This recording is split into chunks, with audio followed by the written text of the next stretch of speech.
This is the After Party, live with Kim McAllister. Pick a couch, grab a drink, and settle into the conversation.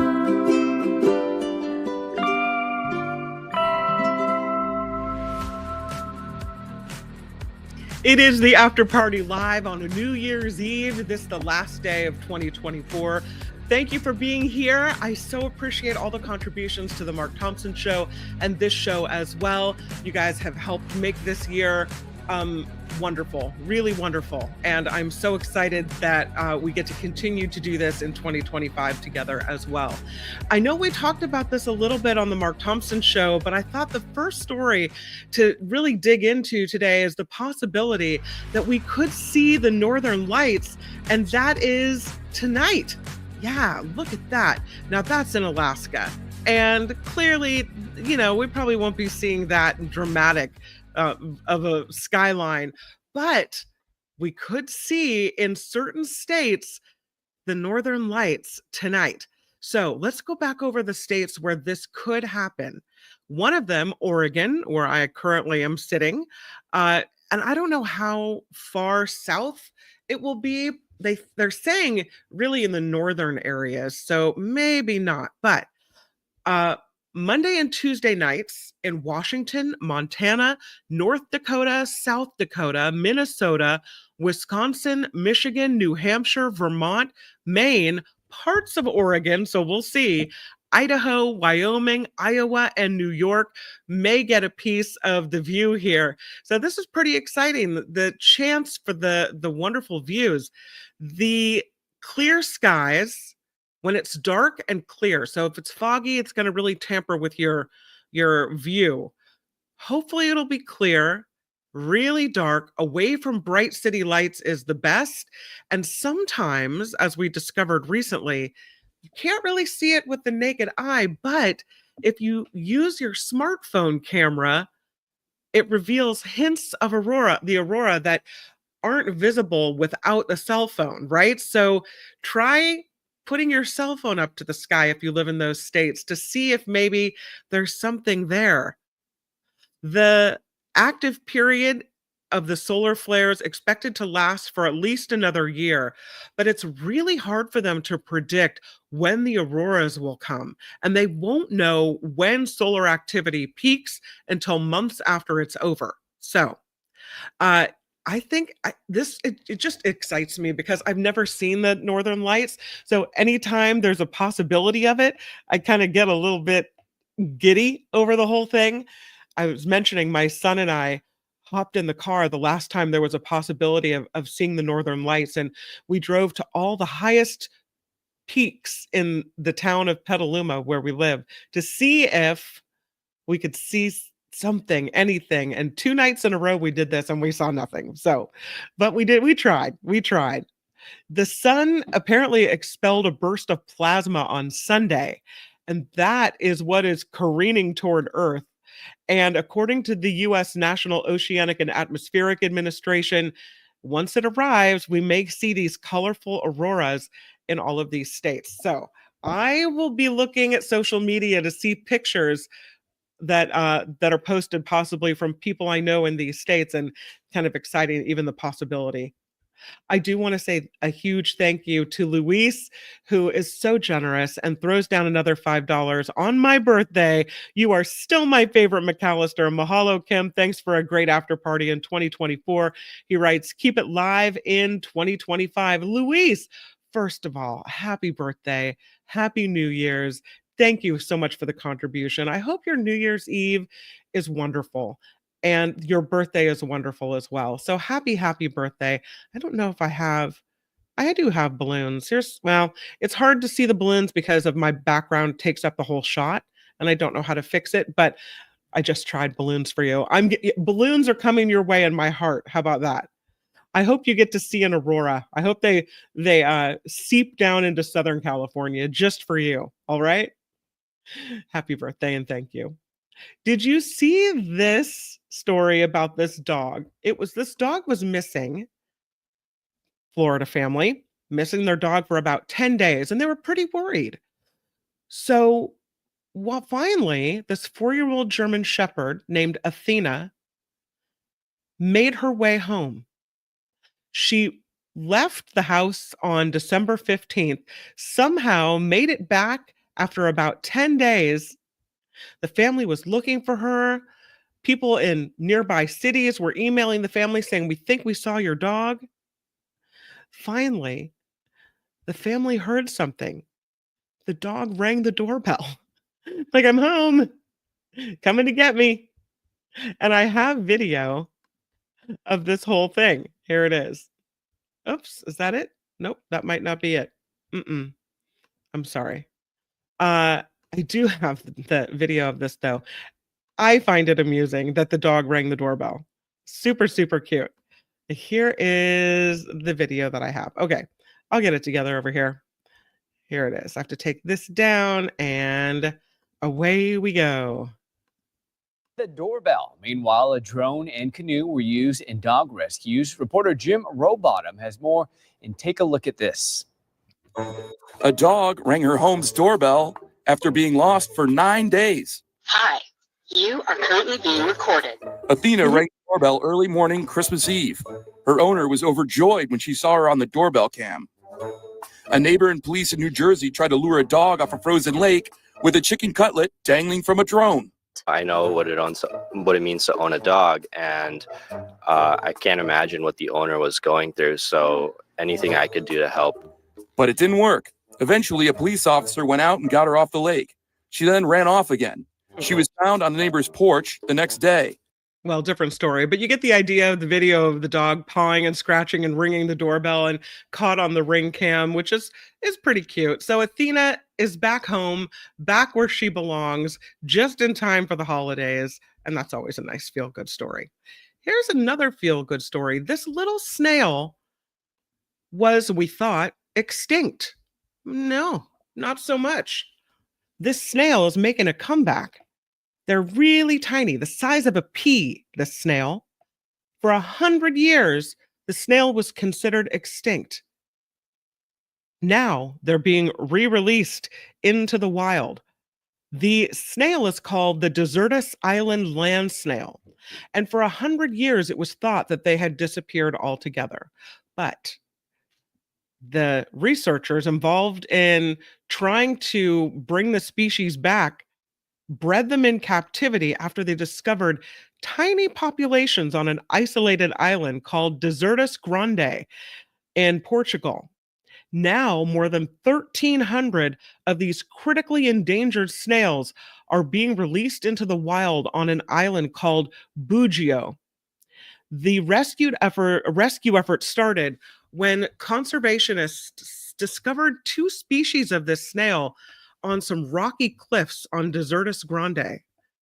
There were less than 200 individual snails found in each population.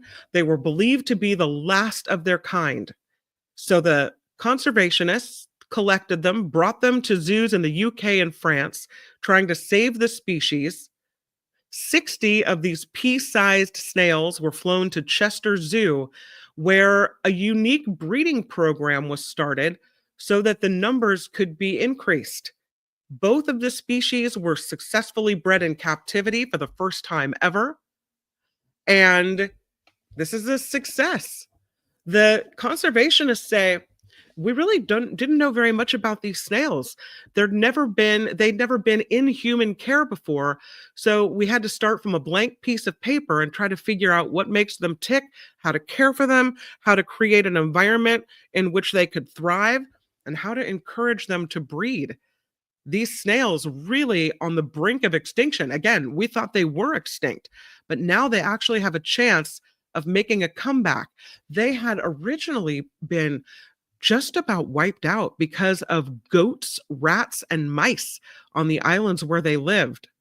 So instead of putting them back on the island where they were found, the experts decided they were going to relocate them to Bugio Island because they would be less at risk of the threats that they had faced. Each of the snails was marked with a tiny amount of infrared paint so that they can be carefully monitored. And hopefully these little snails make a big comeback and do very well out there. So welcome back, little snake. Speaking of welcome little creature, it's the pygmy goat. This pygmy goat born in December. Now the zoo in Richmond, Virginia, they're trying to come up with a name for this little one, and they're having a contest, a pygmy hippo naming contest. Did I say hippo? I hope I said hippo. So the Metro Richmond Zoo in Virginia is asking for the public's help to choose a name for this newborn pygmy hippo. It's so weird looking that it's cute. The parents' names are Iris and Corwin. The baby hippo is currently in an off-exhibit area, bonding with its mother. The zoo is hoping people will cast votes in an online poll. So far, the preliminary results, with people voting from all over the world, 14,000 votes so far.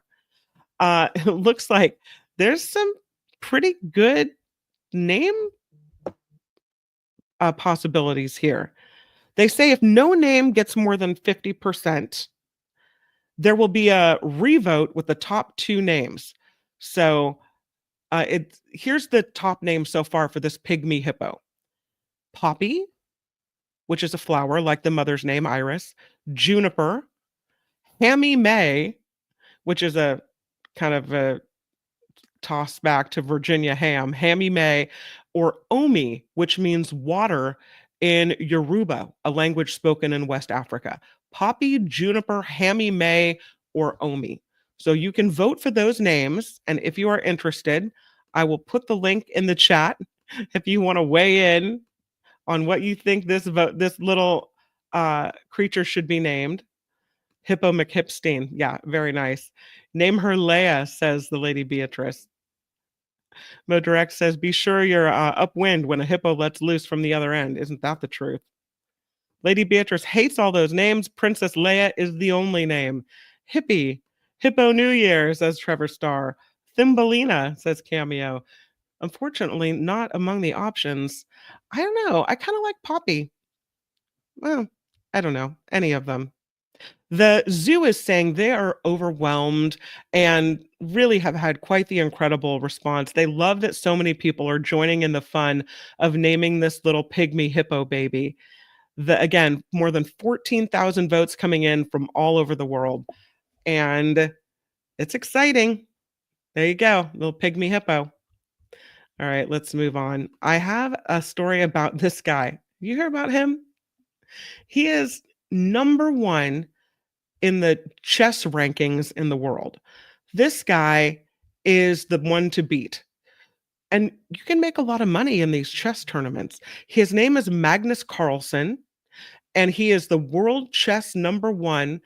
And he decided, I guess when you get to be this big in the chess world, you could kind of toss your weight around a little bit. He was at a tournament and they asked him, told him, you need to change out of your blue jeans.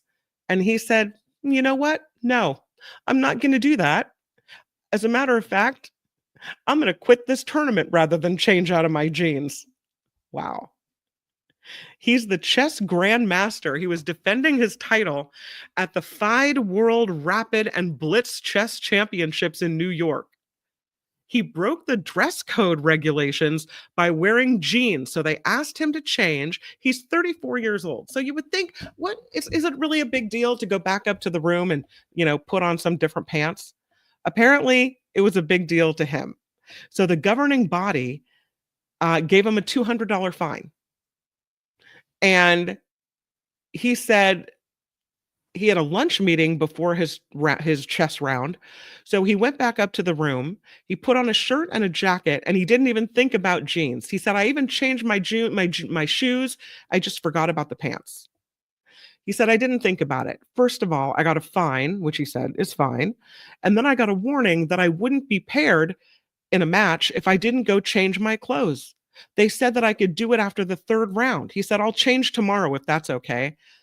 I didn't even realize I had jeans on today, but they said, well, you have to go change now. And he said at that point, it became a bit of a matter of principle for him. He said, no. He's not going to appeal the decision. He said, honestly, I'm too old at this point to care very much. If this is what they want to do, it goes both ways. Nobody wants to back down, and this is where we are. It's fine by me. I'll probably head off to somewhere where the weather is a bit nicer than here. And later he posted on X a picture of him in his jeans and jacket combination saying, it's the outfit of the day. The chess tournament is saying that they applied their rules impartially. There was another case where a different player had been fined before he was sent up to change his shoes.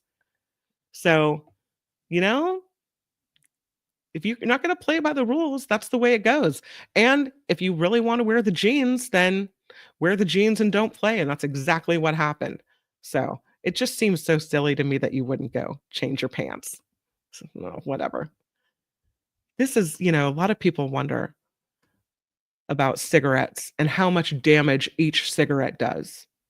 And I found this fascinating. Smoking a single cigarette could take 20 minutes off your life expectancy. So each cigarette equals 20 minutes of your life. Previous estimates said a single cigarette could cost you 11 minutes off your life expectancy, but they've revised it up. Now it's 20 minutes a cigarette. Each cigarette that a person smokes could shorten their life by 20 minutes. I mean, you get a few a day, you can shave off days at a time, right? The data suggests from the new study that if a 10-a-day smoker quits on January 1st, then by the 8th of January, they could prevent a loss of a full day of life. By February 20th, your life could be extended by a whole week. See this? If you quit until August 5th, you could likely live for a whole month longer. The figures come from this analysis commissioned by the Department of Health and Social Care and carried out by researchers at the University College London. According to new estimates, the average man loses 17 minutes of life with every cigarette he smokes, while a woman's life is cut short by 22 minutes with each cigarette. The researchers say they analyzed up-to-date figures from long-term studies tracking the health of the population. They do say the harm caused by smoking is cumulative, and the sooner a person stops smoking and the more cigarettes they avoid smoking, the longer they live. The authors of the study say smokers typically lose about the same number of healthy years as they do total years of life. So smoking primarily eats into the relatively healthy middle years rather than shortening the period at the end of life, which is often marked by chronic illness or maybe even disability. So a 60-year-old smoker will typically have the health profile of a 70-year-old non-smoker. The analysis is going to be published in the Journal of Addiction, and the researchers say they estimate that on average, smokers in the UK who do not quit lose about 20 minutes of life expectancy for each cigarette they smoke. So if you smoke, I want you to look down at that cigarette and think, there's another 20 minutes gone, done. Oh, this cool thing has been found. It looks like a lamp you rub and a genie would pop out, does it not?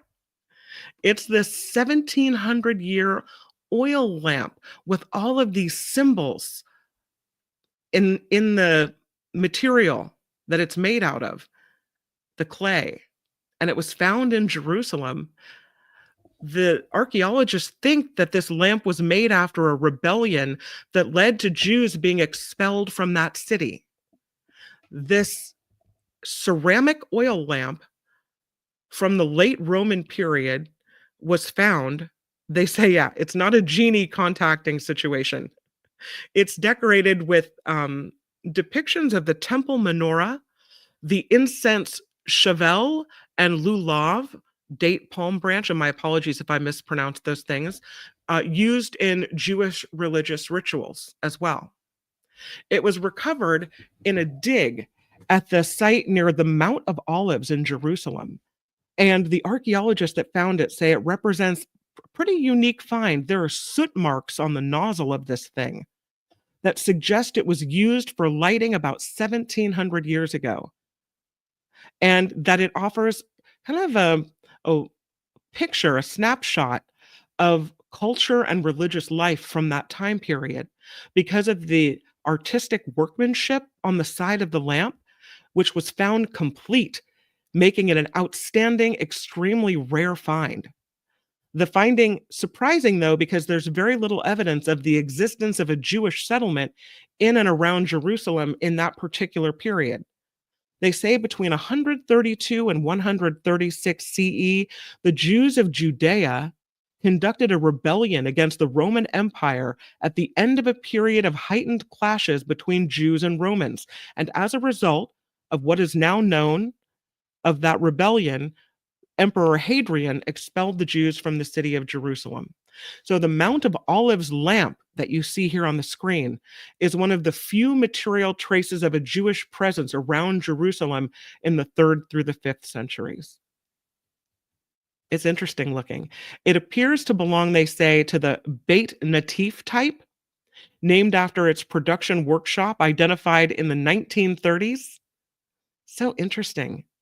The potters excelled in making fine ornamentations and lamps with Jewish religious symbols, and the presence of these Jewish lamps suggests there was still some Jewish presence in the area even after that rebellion.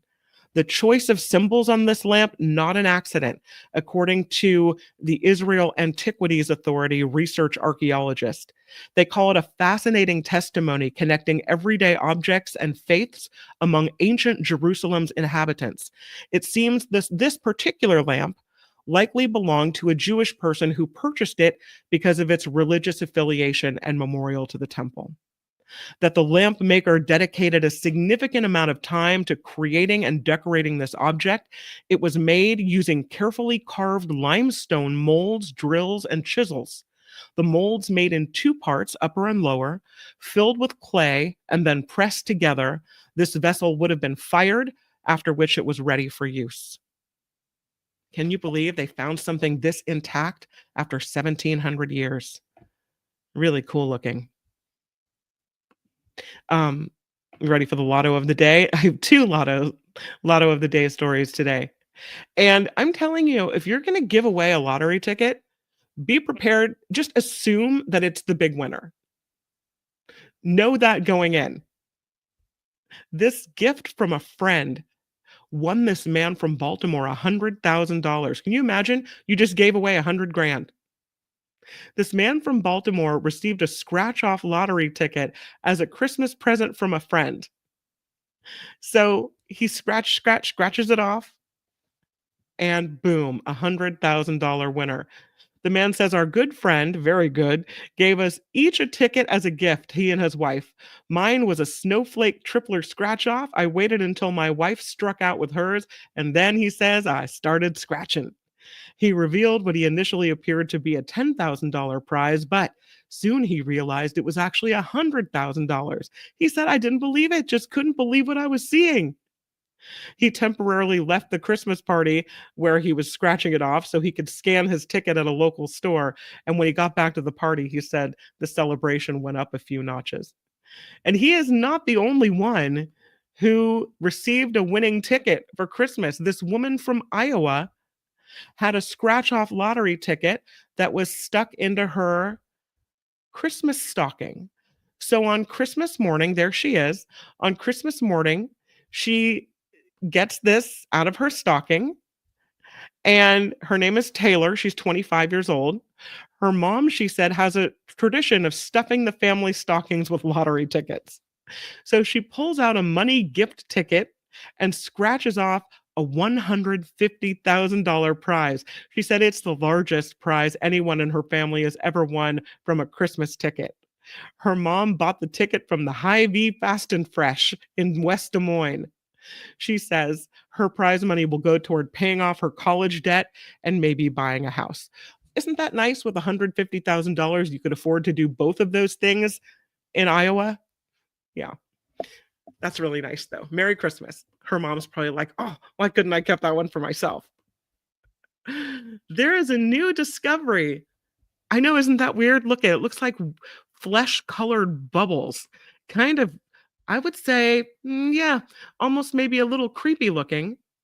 These are a new creature that have been discovered. They're called now the little flower.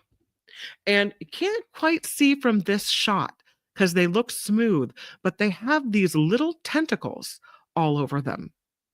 That's why they're called the little flower. They're tentacle-covered marine flowers, and they were discovered across Japan's underwater mountains in the depths of the Northwest Pacific Ocean. This is a tiny, fascinating new species of marine life called little flower. This was discovered on these underwater mountain ranges called seamounts south of Japan's coast. The remotely operated vehicles were being used by researchers to explore these areas at a depth of about 1,300 feet. And they collected specimens of something called a Parazoanthidae. It's a coral-like family to which this belongs. And they say it's not just its small size, which is about, they say, 1.5 to 2.5 milliliters in height, but also it has a very close relationship with glass sponges, which serve as the host for this creature. These tiny creatures have a symbiotic relationship with glass sponges where they exist as polyps on the surface of the sponge. They feed on nutrients carried in the water's currents. They have dark brown bodies covered in between 22 and 26 delicate tentacles. And this is what distinguishes this species from other close relatives in the sea. The efforts to kind of figure out and categorize this, difficult for researchers. They had to do some genome work confirming the evolutionary placement of these species. But they say it revealed that much of the diversity seen in this family has evolved pretty recently. So kind of interesting. And they're calling this discovery a testament to the continued marine exploration and the need for conservation efforts, especially around seamounts, because those are really biodiversity hotspots. They say this discovery emphasizes how much more we have to learn about what is going on in our deep sea.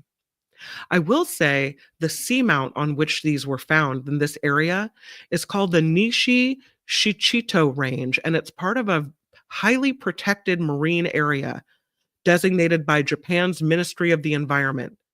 It requires enforcement and global cooperation to safeguard these irreplaceable habitats from destructive practices like fishing and trawling. So you'll find more about these little flower creatures if you're interested in a study published in the journal Zoo Keys. All right, it is Travel Tuesday, and I thought perhaps we could take a little trip to the place where the world first experiences the new year. And they have already rung in the new year on this very tiny place called Christmas Island. How beautiful is that? This is a picture of the palm tree swept coast on Christmas Island. You can see a rock formation in the distance with a tree growing out of the rock. Christmas Island is near Australia. It is the first destination to welcome the 2025 year. It is, again, in the Pacific Ocean. It's closer to Indonesia than the Australia mainland, but it is part of Australia. They call it the Galapagos of Australia. So many creatures, biodiversity overload here. It stretches across just 52 square miles, home to dramatic cliffs, a dense jungle, thriving reefs, and more than 250 endemic species. A vibrant, beautiful, harmonious community for really such a small, isolated place. And I have some really cool pictures of Christmas Island. Amazing place to go diving. Check this out. Beautiful. They have all these red crabs on Christmas Island that really inundate the place. Look at this, is a right near a street. Hundreds of them. In one case, they built a bridge so the crabs can crawl up and over the bridge and stay out of traffic. But they're everywhere. Everywhere. Really beautiful, though. The 22% of about 1,700 residents on Christmas Island have Chinese ancestry, 17% Australian, 16% are from Malaysia, 12% English heritage, 3% Indonesian. They say day to day on Christmas Island, the chances are good that you're going to hear many different languages: English, Mandarin, Malay, Cantonese, Tagalog. They say they're encouraged to speak their languages as children and then share it with others. There is diversity on Christmas Island. It became part of Australia in 1958, directly linked to colonial era mining and World War II. The British East India Company first spotted this island Christmas Day of 1643, and that is why it is named Christmas Island. They discovered valuable phosphate deposits here, and the UK annexed the territory in 1888, and soon after the mining began. And the labor, heavily Chinese, Malaysian, and Sikh indentured laborers working in really harsh conditions. In 1942, during World War II, Japanese troops occupied Christmas Island. In 1943, half of the population was sent to prison camps in Indonesia. And after the war, the islanders returned with spouses and children, which further enhanced the multicultural makeup of this island. So today, about 1,300 people, 80% of the population of Christmas Island, live in Flying Fish Cove. It is the capital city. It is the main port town where much happens. Here it is. That's the main city where most people live. Flying Fish Cove. A beautiful place. And they say the cove is the heart of the community. That's where people launch boats, swim off to see the beautiful coral and marine life, and you don't really have to go very far to see dolphins and turtles and octopuses. Beautiful. Nature right at your doorstep. 64% of Christmas Island remains protected national park land. So they have the coconut crabs, the emerald-hued Christmas imperial pigeon, the elegant golden bosun bird, and the red-breasted Christmas Island frigate bird. So many wildlife encounters. The red crab migration, which starts when the wet season begins around November, is the biggest tourist attraction on this island. And I can see why, because that's pretty dramatic, don't you think? Yeah. Here's another shot of Christmas Island. So they have already rung in the new year on Christmas Island. I think it's a quiet little celebration. And there's probably a lot of red crabs rolling around out there right now. What a beautiful place. And that, my friends, is the After Party Live New Year's edition. I know I'm ending a little earlier today, but I'm here in Oregon visiting my dad and my stepmom. So I want to go next door and say hello and celebrate the new year with them. I sincerely hope that you have a wonderful new year. And for all of us, I really hope that 2025 is much better than we think it will be. Happy birthday to Luis. Again, thank you for the lovely words and the contribution. Trevor Starr in Hollywood with 2024. Kim, you look like you're about to explain how simple it is to make thousands of dollars a week with this incredible new MLM opportunity, multi-level marketing opportunity. Yes, let me tell you how easy it is to sell your Betty Crocker cake from my kitchen. No multi-level marketing here. Deidre, oh, you guys are contributing. What a nice thing to do. Deidre with 25. I've missed the show for a few weeks while you were in Hawaii, and I read that you're not feeling very well. So I hope you get well soon and that you have good health in 2025. Aloha to you. I hope your trip to Maui was wonderful. She said, I've missed the show for a few weeks, but I'm back. Happy New Year to all my fellow chatters and to Kim and to her family. Thank you, Deidre. Really appreciate it. Janet R., hello, $25. Happy New Year, all. I don't always get to watch live, but I'm hoping I can watch more in this new year. Well, we'll take you whenever we can get you, Janet R. You are awesome. Thank you so much for the contribution. And thank you for being part of this crew, this really special After Party Live family that has formed that really makes my life better. So thank you guys so much. To everyone who contributes, to you, everyone who doesn't, but just comes and participates. I so appreciate you being part of the show this year.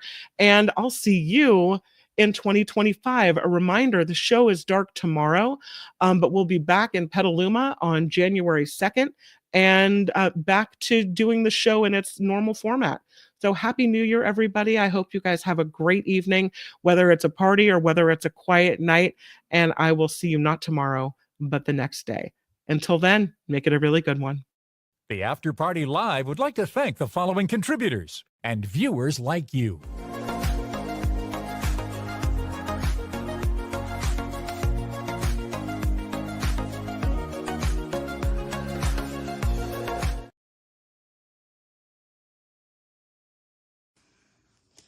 You requested a happy birthday song, so I'm gonna give you one. Happy birthday to you. Happy birthday to you. Happy birthday, happy birthday, happy birthdays to you.